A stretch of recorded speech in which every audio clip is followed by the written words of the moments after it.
ভূতের আওয়াজ। মানুষ কত নিষ্ঠুর হলে এরকম অবস্থা করতে পারে একটা গরুর। কারণ একটা গরু সে তো বুঝে না মানব, কথা বলতেও জানে না, সে তার কষ্ট প্রকাশ করতে পারে না। এই যে আওয়াজ শুনতে পাচ্ছেন, সে চিৎকার করছে যে আমাকে আমার গোয়াল ঘরে নিয়ে যাও, আমাকে মশা লাগছে, আমাকে কষ্ট হচ্ছে।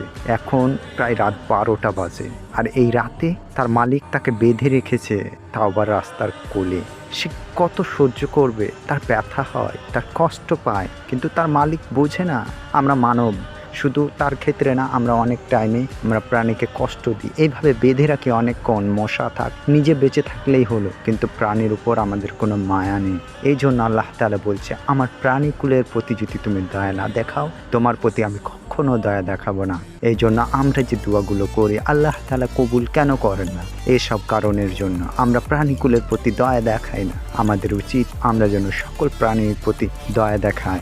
অবশ্যই আমি ইসলামের দাওয়াত দেব ইনশাআল্লাহ, এবং আমি ইসলামকে অতি সুন্দরভাবে উপস্থাপন করতে চাইব আমার এই চ্যানেলের মাধ্যমে। আপনাদেরকে বলবো ইসলাম কত সুন্দর।